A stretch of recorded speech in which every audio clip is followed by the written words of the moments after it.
വിവാദങ്ങൾക്കിടെ LDF യോഗം ഇന്ന് വൈകിട്ട് ചേരും. ADGPക്കെതിരെ നടപടി വേണമെന്നാണ് CPI നിലപാട്. നടപടിയെടുക്കാത്തതിലുള്ള അതൃപ്തി യോഗത്തിൽ CPI പ്രകടമാക്കിയേക്കും. മുന്നണിയിലെ മറ്റ് ഘടകകക്ഷികളുടെ നിലപാടും യോഗത്തിൽ അറിയിക്കും.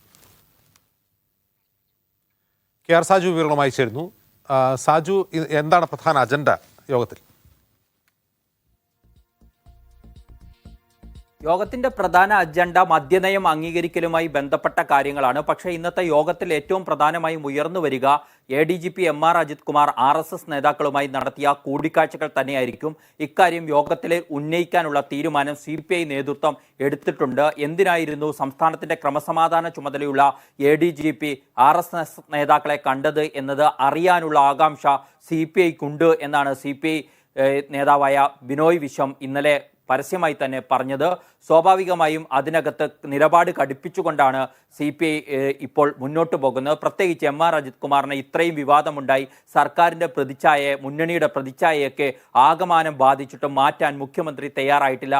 ഈ സാഹചര്യത്തിൽ ഇത് മുന്നണി യോഗത്തിൽ ഉന്നയിക്കാനുള്ള തീരുമാനമാണ് ഇപ്പോൾ CPI എടുത്തിട്ടുള്ളത്. ഇന്നലെ PV അൻവർ ആരോപണം ഉന്നയിച്ചതിൽ മലപ്പുറത്തെ പോലീസ് മേധാവികളെ ആകെ മാറ്റി, അതായത് SP മുതൽ DYSP വരെയുള്ള റാങ്കിലുള്ള ഉദ്യോഗസ്ഥരെ മാറ്റിക്കൊണ്ടുള്ള ഉത്തരവ് ഇറങ്ങിയിരുന്നു. പക്ഷേ അതുകൊണ്ടൊന്നും CPIക്ക് തൃപ്തിയില്ല. CPI സ്വാഭാവികമായും ഈ വിഷയം ഉന്നയിക്കാനുള്ള തീരുമാനം എടുത്തിട്ടുണ്ട്.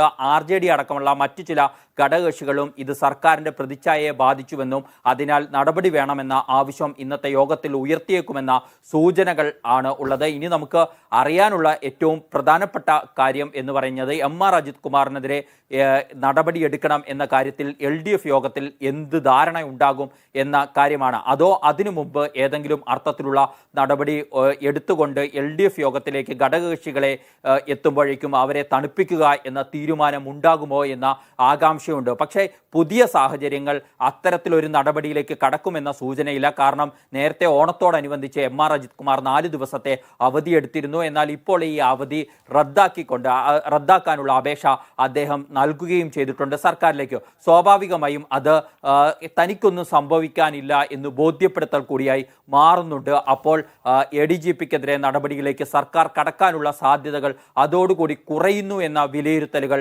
ഇന്നലത്തേക്കാൾ അധികം ഇന്ന് ശക്തവുമാണ്. ഇന്നിപ്പോൾ രാവിലെ ക്യാബിനറ്റ് നടക്കുന്നുണ്ട്. ക്യാബിനറ്റിൽ ഈ വിഷയം ഏതെങ്കിലും മന്ത്രിമാർ ഔട്ട് ഓഫ് അജണ്ടയായി ഉന്നയിക്കുമോ എന്നതടക്കമുള്ള കാര്യങ്ങളിലും ഒരു വ്യക്തത വരാനുണ്ട്. അജിംസ്, ഏതായാലും മുഖ്യമന്ത്രി ഇതുവരെയും MR അജിത് കുമാറിനെ സംരക്ഷിച്ചുകൊണ്ട് മുന്നോട്ട് പോകുക എന്ന നിലപാടാണ് സ്വീകരിച്ചിരിക്കുന്നത്.